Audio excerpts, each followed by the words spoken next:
My phone buzzed at 7:58 a.m., shattering the quiet of my office on Nexacorp's 11th floor, where I'd been wrestling with a glitch in our threat detection system. The email from Derek Langley, our new Chief Technology Officer, stared back at me. Urgent 9 a.m., conference room B. Attendance mandatory. No greeting, no explanation. Just a cold command that made my pulse spike.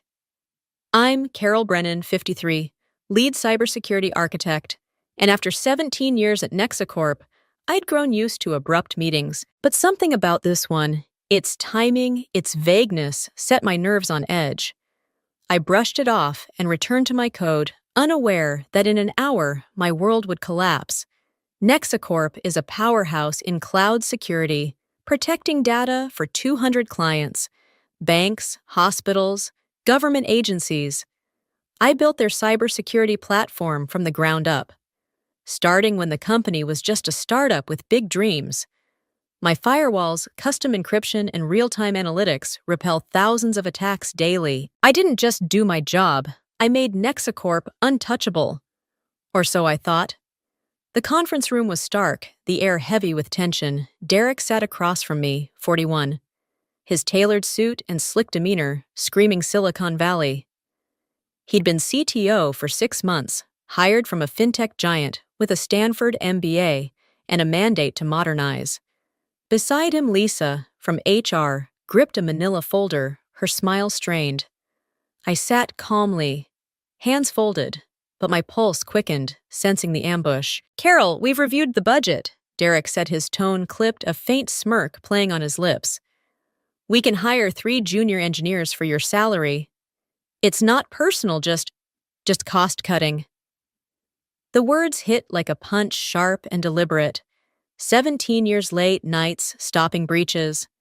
Weekends, training teams. Countless crises where I saved the company, reduced to a line item. I kept my face neutral, though my heart raced. "I see," I said, my voice steady. Lisa slid the folder across the table, her voice overly bright. "The severance package is generous. 2 months' salary plus 3 weeks accrued vacation." I opened it, scanning the terms with the precision. I apply to debugging code. 2 months for nearly 2 decades. Generous, I closed it, meeting their eyes. "Thank you, is that all?" Derek leaned forward, his cufflinks glinting. "Most people in your position have questions, concerns." He was fishing for a reaction, something to justify his decision to the board. I held his gaze unflinching. "It's straightforward enough." Lisa glanced at Derek, both visibly unsettled by my composure. They mistook it for calm, but I wasn't calm. I was done. Done with being the invisible force holding Nexacorp together. Done with executives who saw my expertise as a liability. "We'd appreciate your help with the transition." Derek continued, regaining his poise. "The new engineering team needs guidance on your unique system architecture." His tone suggested my work was outdated, not indispensable. "I'll consider it," I said, knowing I wouldn't. I stood, shook their hands. His grip firm, hers hesitant, and left the room. My steps measured, my mind reeling. Clearing my desk took less than an hour. A photo of my son Ethan at his college graduation, a thumb drive with my first firewall script, a faded Employee of the Year plaque from 2011. 17 years packed into a single cardboard box. Colleagues avoided my gaze as I walked to the elevator, their silence heavy with fear. They knew they could be next. My phone buzzed as I reached the parking garage. A text from Jamal, the network analyst. I'd mentored for a decade. "Carol, this is wrong. Team's in a panic." I didn't respond, not yet. At home, I stood on my balcony, overlooking the Puget Sound. The water dark and restless under a gray sky. I held a glass of Merlot, the chill seeping into my bones. My husband Tom, gone 4 years from cancer, would have had wise words for this moment. Instead, I called Ethan now, living in Portland with his wife, Mia. "Mom, what happened?" he asked, his voice tight. I watched the waves. They decided I'm too expensive. I'll find something. What Derek didn't know, what he never bothered to learn, was that I hadn't just built Nexacorp's systems. I'd woven a complex web of custom protocols, undocumented, because the company refused to fund a proper documentation team. Year after year, I'd submitted proposals only to hear, "We'll address it next quarter." That quarter never came, only. I understood the encrypted fail-safes, the hidden redundancies, the algorithms that anticipated threats. I wasn't planning to explain them to anyone. Nexacorp began as Puget Cloud Solutions, a small startup with 12 employees and a single server rack. I joined in 2008, recruited by the founder, Rachel Kwan. "We're going big," she told me. "Build us something unbreakable." I did, transforming their shaky setup into a platform that now protects 200 clients across industries. When Rachel retired 6 years ago, her son Nathan sold the company to a private equity firm, rebranding it Nexacorp. They kept me on, impressed by my work. But the priorities shifted. Quarterly profits trumped long-term stability. The warning signs came gradually. My documentation proposals were dismissed as non-essential. Consultants arrived, young MBAs who talked about cloud standardization and vendor solutions, their eyes glazing over. When I explained our bespoke architecture, I pushed back, detailing why their generic tools wouldn't integrate with my systems. Eventually, they stopped inviting me to planning meetings. Mia noticed it first over a video call. "They're sidelining you, Carol," she said. "You need to prepare." I brushed her off. "They need me. No one else understands the system." "That's exactly the problem," she replied. 6 months ago, Derek arrived preaching efficiency and legacy system replacement. He hired 3 junior engineers fresh from college and had them shadow me, asking basic questions about my threat detection protocols. I answered patiently, but they couldn't grasp the complexities. It took me years to master those systems, to understand the interdependencies, to build redundancies that kept everything running smoothly. Last week, Derek requested a quick meeting. I should have seen it coming. The first call came 8 days after my termination. I was updating my resume, the Seattle rain drumming against my windows, when Derek's name flashed on my phone. I let it go to voicemail. "Carol, we're having issues with the firewall. The new team's struggling with your configurations. Can you call back? It's just a quick consultation." I deleted the message and kept typing. 4 more voicemails arrived that day, each more urgent. Jamal texted, "Systems down." "Clients are getting breach alerts. Derek's losing it." The next morning, Lisa called. "Carol, we'd like to discuss a consulting arrangement, temporary, to help with some system issues. $300 an hour, minimum 4-hour engagement." I stood at my kitchen counter, coffee in hand, staring at the Puget Sound. "How generous?" I asked, my tone flat. "We could go to $400, she said. "I'll think about it," I replied, hanging up. Ethan, visiting for the weekend, looked up from his phone. "They're freaking out, huh?" I nodded. They're starting to see what I was worth. Over the next 3 days, the calls multiplied. Derek, Lisa, even Nathan, who's still on the board. The firewall was failing. Client dashboards were offline, and a major hospital reported a near breach.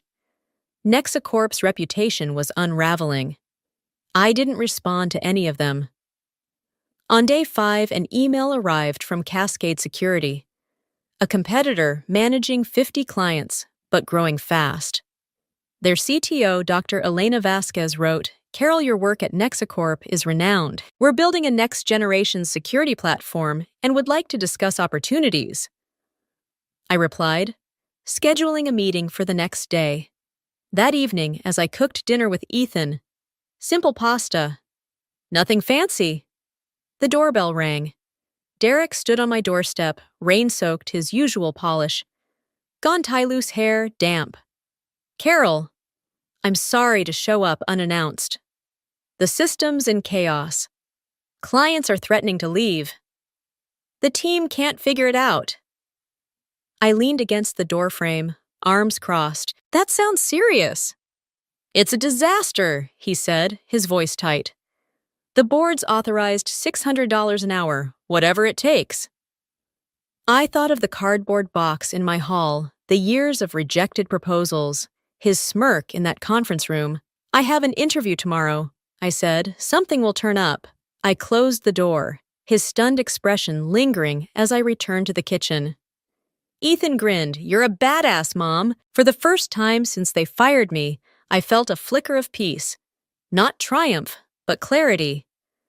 I wasn't going to fix their mess. I was moving on. The coffee shop in downtown Seattle was a warm refuge from the drizzle outside its windows, fogged with the breath of morning commuters. I sat across from Dr. Elena Vasquez, Cascade Security's CTO. Her steady presence a stark contrast to Nexacorp's cold conference rooms. At 49, Elena had the kind of quiet authority that came from years of proving herself in a male-dominated industry. I've followed your work for years, she said, cradling her latte. Nexacorp's cybersecurity platform is the gold standard. You built something extraordinary. I sipped my tea, her words easing the ache of the past 2 weeks. It took everything I had, I said. Every late night, every crisis. That's why I reached out, she replied. We need someone who builds for the long haul. Cascade Security managed 50 clients smaller than Nexacorp, but ambitious with plans to challenge the industry leaders. Their current platform was a patchwork of vendor solutions vulnerable to sophisticated attacks. We want a unified system. Elena explained. Top-tier encryption, predictive threat, detection seamless. Client integration, you're the architect to make it happen. She offered me the role of Chief Security Architect, full benefit stock options, and a salary 25% higher than Nexacorp's. I paused, the hum of the coffee shop grounding me. Why me? There are younger engineers out there, less expensive. Elena smiled. We tried that, hired 3 Stanford grads. Their system folds under a basic ransomware attack. We need reliability, not flash. I signed it, full contract the next morning, an exclusive deal that felt like a fresh start. My new office at Cascade overlooked the Puget Sound, the water a restless mirror of my resolve. I threw myself into designing a modular security platform, blending custom encryption with real-time analytics. My team 6 engineers, including 2. I'd recruited for their grit, worked with a shared mission build, something that protects, not just performs. Elena trusted my vision, giving me the freedom Nexacorp never did. It was like breathing again after years underwater. At home, Ethan raised a glass of wine. To kicking ass, Mom. I clinked his glass, but my thoughts drifted to Nexacorp. Jamal's texts were a grim chronicle. Firewalls crashing, client portals. Inaccessible, a government agency reporting a near breach. Derek's voicemails grew more frantic each day. Carol. The system's falling apart. The new team can't navigate your code. Can you spare an hour? I deleted every message, my anger tempered by a growing sense of detachment. 3 weeks into my role at Cascade, I was fine-tuning a threat detection algorithm when Lisa from Nexacorp's HR called Carol. We're in a bind. The board's offering $500 an hour for a week's consultation. I stood at my office window, watching a ferry cut through the sound. I'm under an exclusive contract with Cascade, I said. We could match their salary for a month. She pressed her voice tight. It's not about money, I replied. Ending the call. Ethan, visiting that evening, chuckled. They're freaking out, aren't they? I nodded. They're learning what happens when you cut corners. Nexacorp's troubles snowballed. Jamal texted, hospitals can't access patient data. Derek's brought in a consulting firm, but they're stumped.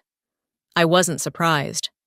My platform relied on undocumented fail-safe security protocols that locked data if mishandled, designed to protect clients from breaches. I'd built them to be foolproof, but without documentation, they were a maze. Derek hadn't asked about those protocols.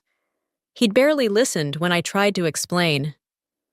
A month into my new role, I was testing Cascade's prototype against a simulated phishing attack when Nathan Kwan Nexacorp's board member called Carol. "We're losing clients left and right. The board's talking about bringing you back. Name your price." I gripped my phone, memories of 17 years flooding back. "Same desk, same battles, same disregard, Nathan. I warned you about the system's complexity. You didn't want to hear it. I'm committed to Cascade now." His voice broke. "We made a mistake, please, Carol." "I wish you luck," I said, hanging up. The sound glittered below a reminder of the future I was building the next day. Derek's tone shifted from pleading to sharp. "Carol, we're looking into legal options. If we find you intentionally made the system hard to maintain, there could be consequences. Non-compete clauses, intellectual property issues." My stomach clenched not from fear, but from outrage, Derek. I requested a documentation team for years.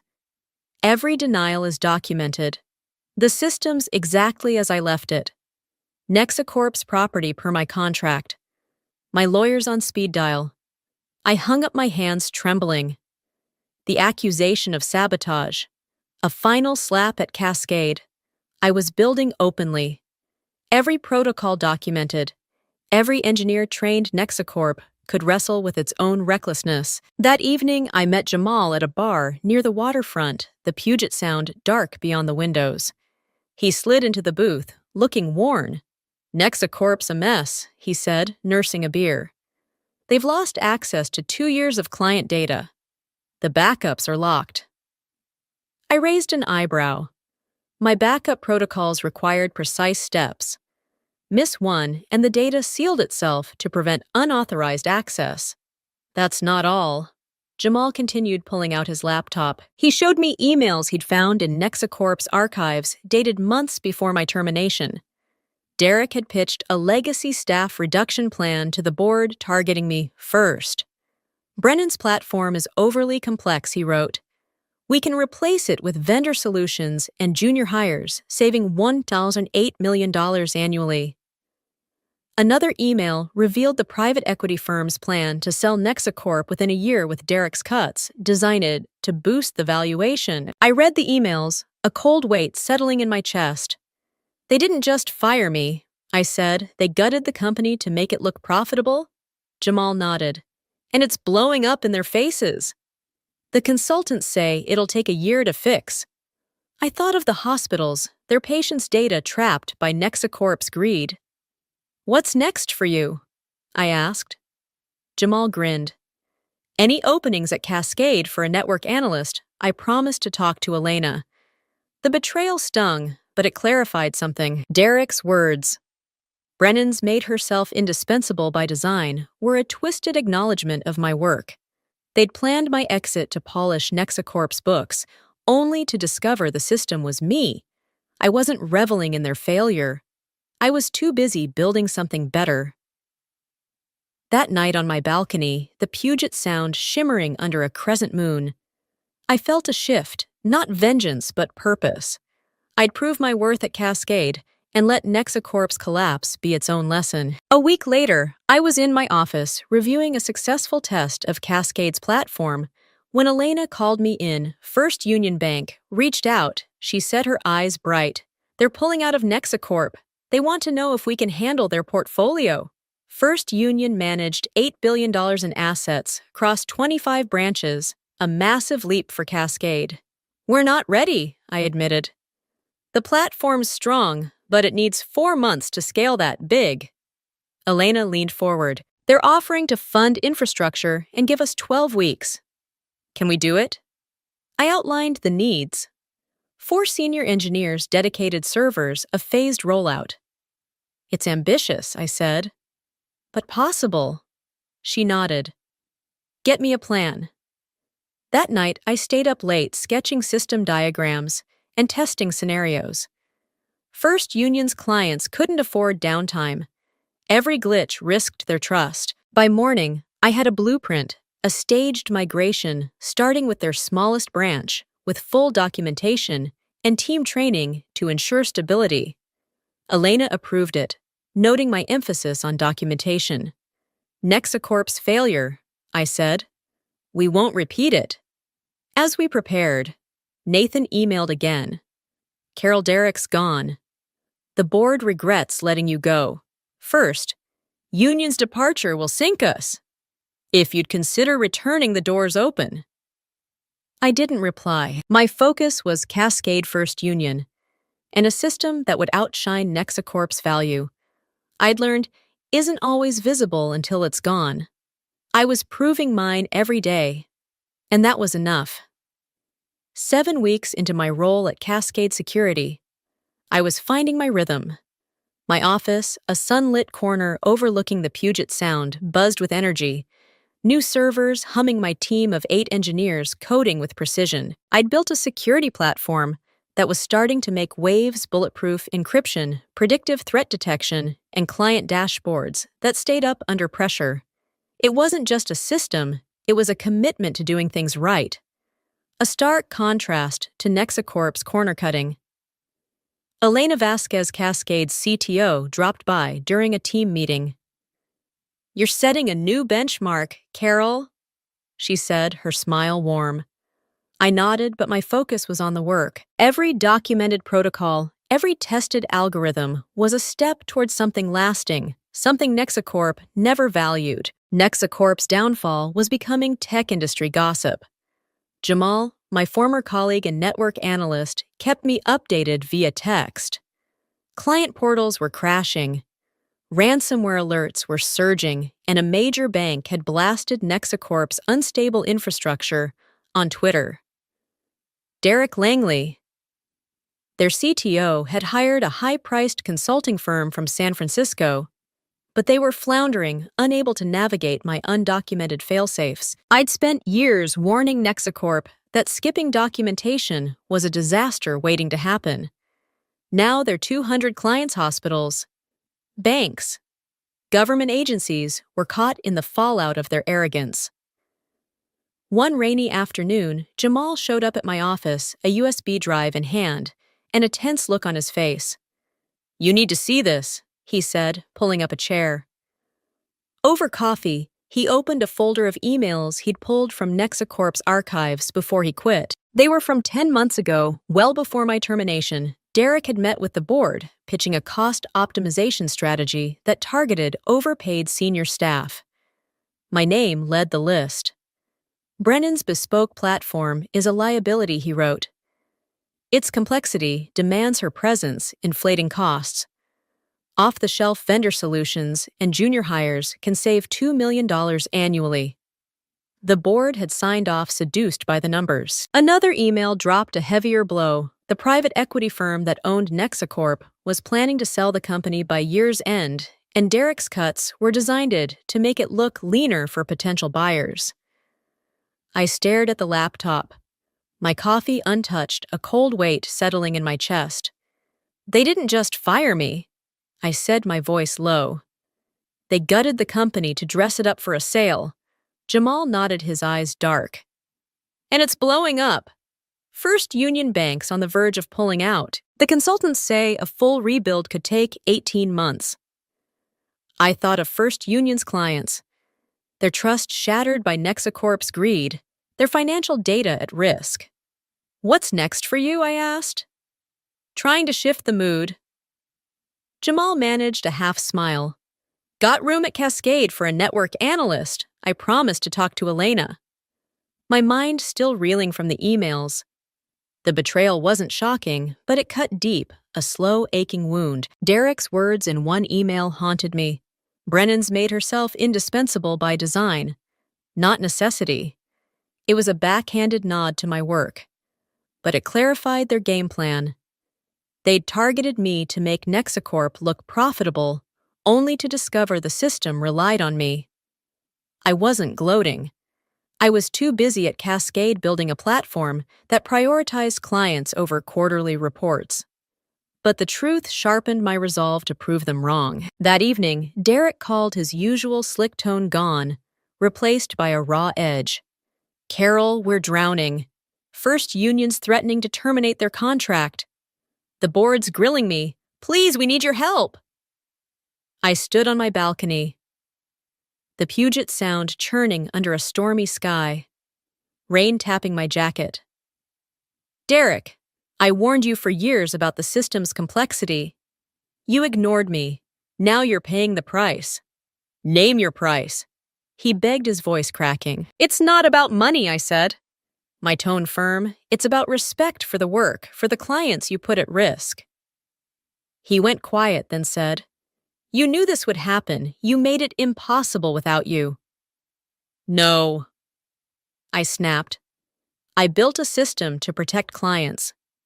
You chose to break it." I hung up, the rain mirroring the storm inside me. Elena hired Jamal the next week. His technical chops and loyalty, a perfect fit. Our team grew stronger, and we were halfway through a beta test. Our platform stopping a simulated DDoS attack without a hitch. Cascade was starting to get noticed in industry circles, and I felt a pride I hadn't known at Nexacorp.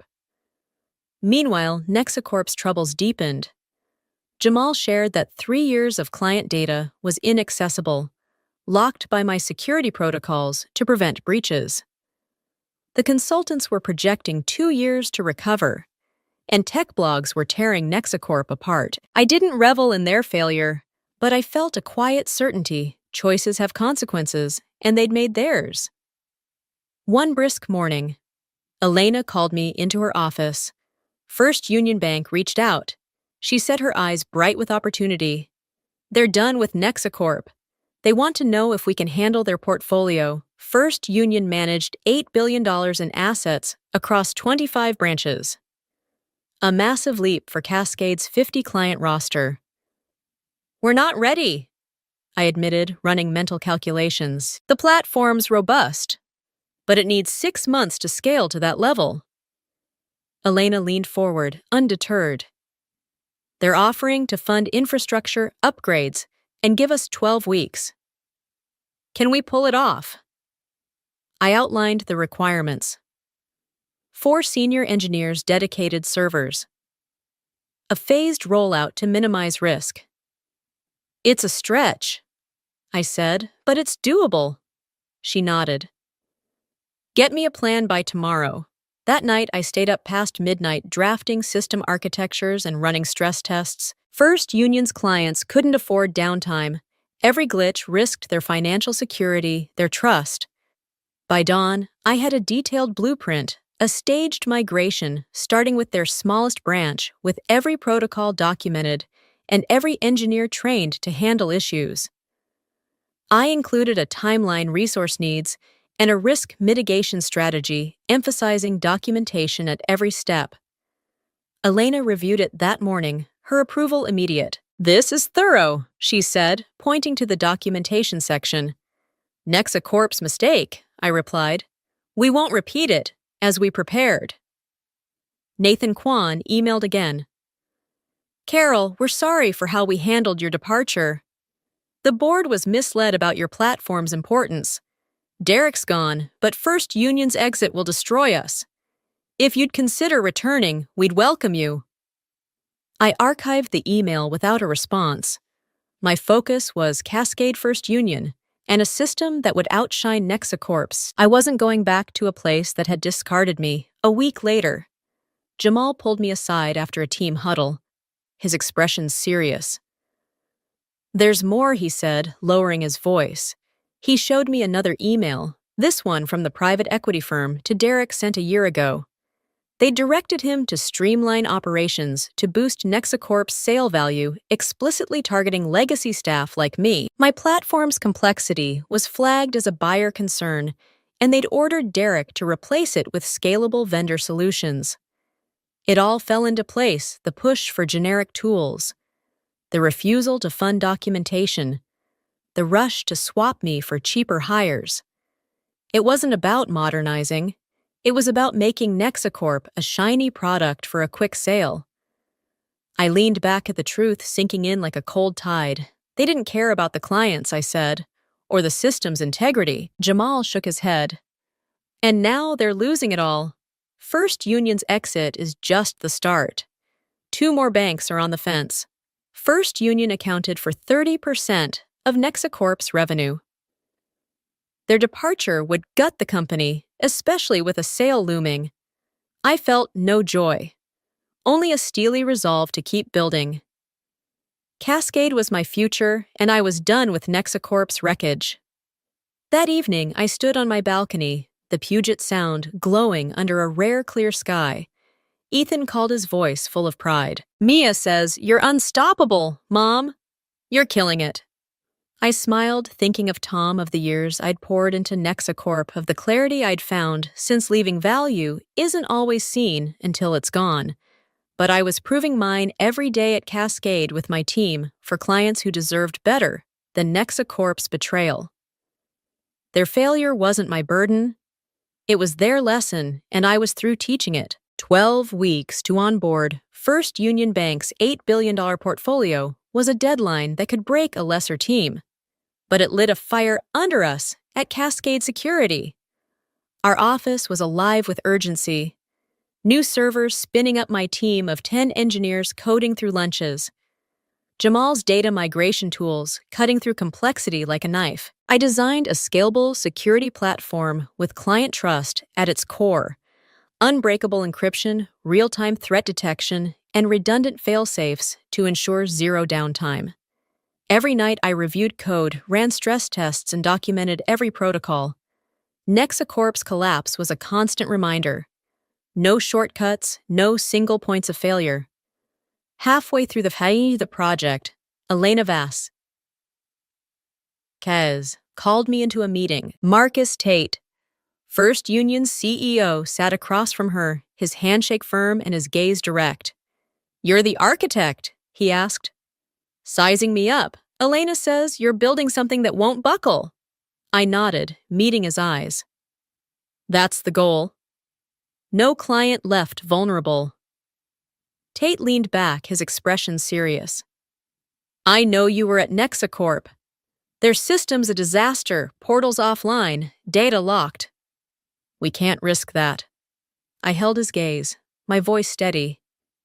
"You won't. Every protocol is documented. Every engineer trained. Our platform will scale with you."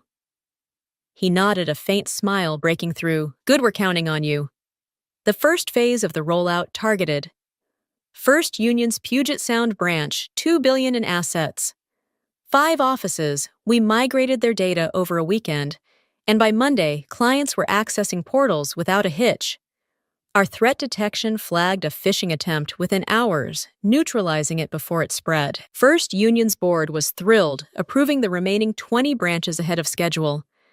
My team celebrated with takeout in the office, but I kept my eyes on the next phase. Documentation was my mantra. Every process, every safeguard written to outlast me. Nexacorp had taught me what happens when you skip that step. As we pushed forward, Elena dropped a bombshell during a strategy meeting. "Cascade's considering acquiring Nexacorp," she said, her tone measured. "They're on their knees." "No. First Union systems barely functional, and the private equity firms desperate to sell at a discount." I processed the irony. Nexacorp, the company that fired me, could become part of Cascade's empire. "If we move forward," Elena continued, "we'd need you to lead the integration merge, their salvageable tech with ours." Marcus Tate, joining via video call, added, "You know both systems better than anyone. You're the only one who can make this work." I sat back, memories flashing the cardboard box I'd packed. Derek's smirk, the years of ignored warnings.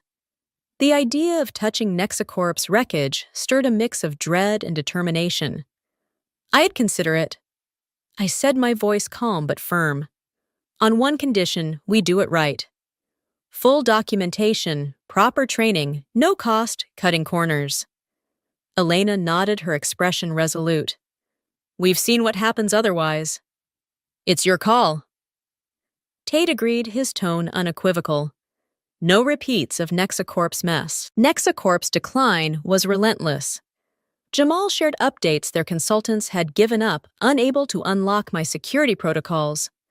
The private equity firm slashed Nexacorp's valuation to 20% of its peak, with no buyers stepping up. Cascade's offer, a fraction of Nexacorp's former worth, was under review, but their board was running out of options.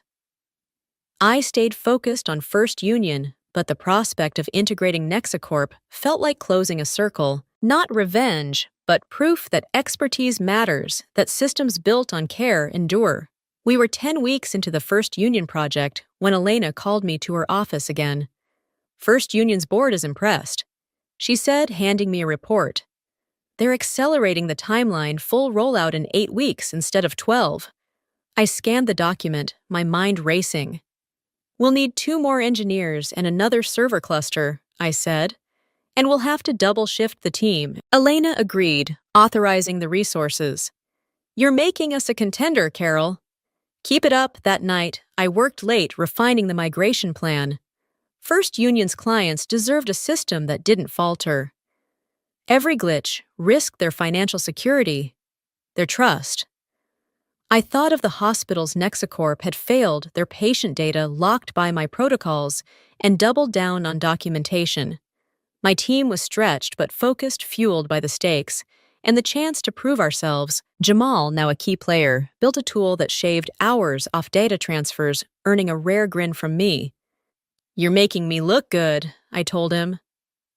He laughed. "Just returning the favor." As we neared the final phase, Nathan Kwan emailed again. "Carol, Nexacorp's board deeply regrets letting you go. Derek's exit hasn't fixed our issues. First Union's departure has us on the brink and the sale talks are faltering. If Cascade acquires us, would you consider a leadership role?" I archived the email, my focus unwavering. My loyalty was to Cascade, to First Union, to a platform built on integrity. Nexacorp was a lesson, not a home. The final migration for First Union's smallest branch went live without a hitch, and early data showed our platform handling 10,000 transactions daily with 0 errors. The board sent a formal commendation, and Elena gave me a rare pat on the back.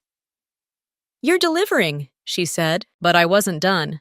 The full rollout loomed, and I couldn't afford to let up. Meanwhile, Nexacorp's collapse hit a new low. Jamal forwarded a tech blog post. Nexacorp's system failure, a case study in corporate hubris. It detailed their loss of First Union, 2 other banks wavering, and a class action lawsuit brewing from clients whose data was inaccessible.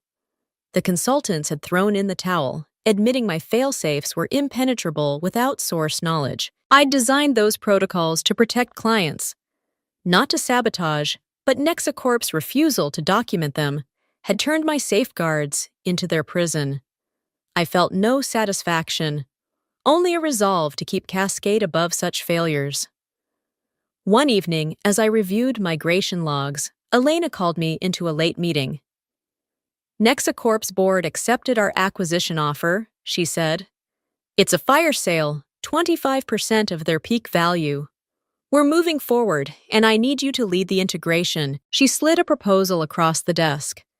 Merge Nexacorp's remaining tech with Cascade's platform, retain viable staff, and rebuild client trust. I read it, the weight of 17 years at Nexacorp pressing against me. "I'll do it," I said. "But only if we prioritize documentation and training." "No single points of failure," Elena agreed. "That's why you're here." "Set the terms." I left the meeting, standing on the office balcony, the Puget Sound. A dark expanse below. Ethan called, his voice bright. "Heard you're crushing it, Mom." "Mia says you're a legend." I smiled, thinking of Tom, of the cardboard box, of the clarity I'd found.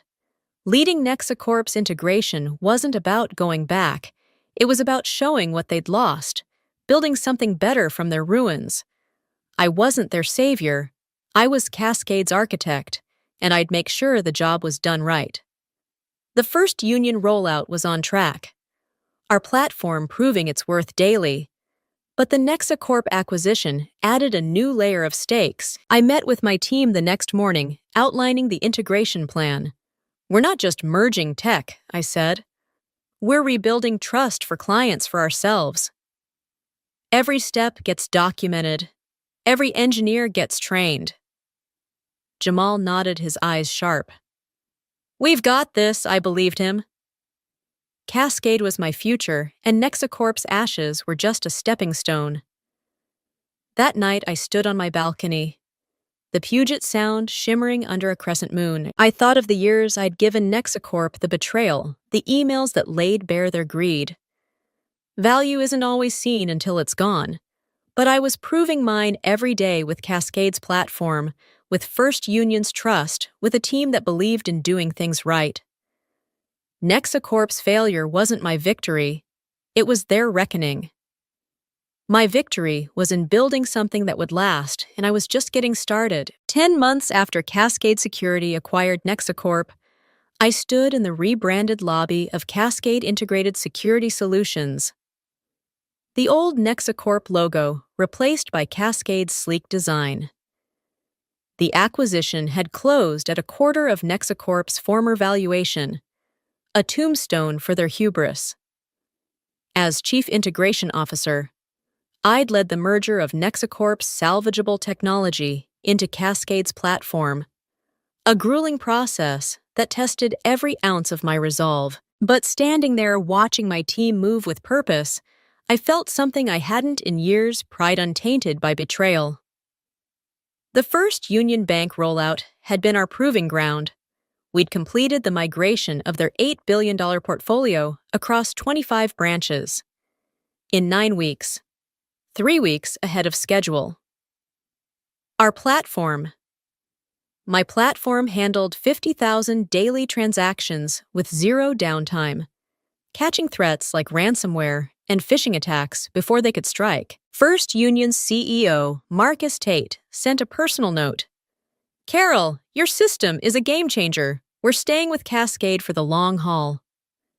That note sat on my desk next to Ethan's graduation photo. A reminder of what we'd achieved. The board doubled our contract, and 2 other banks signed on, drawn by our reliability. Cascade's client roster now rivaled Nexacorp's peak, and our reputation was soaring. Integrating Nexacorp was a different beast. Their systems were a mess, half-functional code, corrupted backups, and my old fail-safes locking data tight. The private equity firm had left them bleeding with 60% of their clients gone, including First Union. I didn't gloat. I got to work. My team of 12 engineers, including Jamal, spent months untangling Nexacorp's tech, salvaging what worked, and rebuilding the rest. I insisted on full documentation, every protocol, every process written to ensure no single person held the keys. "We're not repeating their mistakes," I told my team. "This platform belongs to Cascade, not to me." The integration wasn't just technical, it was personal. Walking into Nexacorp's old offices now, Cascade stirred memories, teen years of late nights of battles for resources of Derek's smirk as he fired me. I channeled that into focus. We retained 20 of Nexacorp's staff engineers who'd survived the layoffs and wanted to rebuild. I trained them myself, sharing the knowledge Nexacorp had dismissed one, a young coder named Priya. Thanked me after a session. "You make it make sense," she said. "No one here ever did that." I nodded, thinking of the years I'd begged for a documentation team only to be ignored. Nexacorp's final collapse came quietly. The private equity firm, unable to sell at their inflated price, dissolved what remained liquidating assets to cover debts. A class action lawsuit from former clients, led by a hospital chain, sealed their fate, citing gross negligence in data management. Tech blogs called it the Nexacorp debacle, pointing to Derek's cost-cutting and the board's greed. I read the articles on my balcony, the Puget Sound, calm under a twilight sky, and felt no satisfaction, only closure. Their failure wasn't my victory. It was their consequence. Cascade's success, though, that was mine. Our platform now protected 120 clients, including 3 major banks and a government agency. Industry analysts ranked us among the top 5 cloud security firms, a leap from our 50-client start. Elena Vasquez, promoted to CEO, credited me in a company-wide email. Carol Brennan's vision and leadership have redefined Cascade. We're stronger because of her. I saved that email not for ego, but as proof I'd built something enduring. The integration project wrapped last month, 6 weeks ahead of schedule. We'd merged Nexacorp's viable tech, mostly my old encryption algorithms, into our platform, boosting performance by 20%. Clients who'd stayed with Nexacorp through the chaos like a regional hospital praised the seamless transition. "You saved us," their CIO told me over a call. I shook my head. "You're with Cascade now. We don't let clients down." That call lingered, a reminder of why I'd fought so hard. One morning, Nathan Kwan, Nexacorp's former board member, emailed me, "Carol, I take full responsibility for our failures. We undervalued you, and it cost us everything. Your work at Cascade is remarkable. If you ever consider consulting, we'd be honored." I archived it without replying. Nathan was part of a past I'd outgrown. My focus was Cascade, my team and the clients who trusted us. Jamal became my deputy, his knack for simplifying complex systems invaluable. During a team lunch, he raised a glass to Carol, who showed them what happens when you mess with the best. The team cheered, and I smiled, warmth spreading through me. They weren't just colleagues. They were proof that trust and expertise could rebuild what greed destroyed. Priya, now a lead engineer, pulled me aside later. "You changed how I see this work," she said. "It's about people, not just code." I nodded, thinking of Ethan, of Tom, of the years I'd poured into systems to protect others. "That's the point," I said, "always has been." First Union's success drew more attention. A federal agency approached us, seeking a platform for sensitive data. I led the pitch, detailing our architecture. Documented, scalable, secure, they signed a 5-year contract, the biggest in Cascade's history. Elena called me into her office afterward. "The board wants you as Chief Technology Officer," she said. "You've earned it." I paused, the Puget Sound glittering beyond her window. "I'm honored," I said, "but I'm where I need to be, building, leading the team, making sure it's right." She nodded, understanding. "Then keep doing it. We're behind you." That evening, I stood on my balcony, the Puget Sound, a silver expanse under the stars. Ethan called, his voice bright. "Mom, Mia says you're a legend. You're running the show now, huh?" I laughed, the sound light. "Just doing my job, kid." But it was more than that. I thought of Tom, who'd believed in me. Of Mia, who'd seen Nexacorp's betrayal coming. Of the cardboard box I'd packed a year ago. I'd turned betrayal into triumph. Not by tearing Nexacorp down, but by building something better. My legacy wasn't just the platform, though. It was a masterpiece. 150 clients. 99.9% uptime, 0 breaches since launch. It was the team I'd trained, engineers like Priya and Jamal, who'd carry the work forward. It was the trust we'd earned from First Union to the smallest client. It was the knowledge documented and shared that ensured Cascade wouldn't repeat Nexacorp's mistakes. I'd made myself indispensable once by necessity. Now I'd made a system that didn't need me by design. The tech world was watching.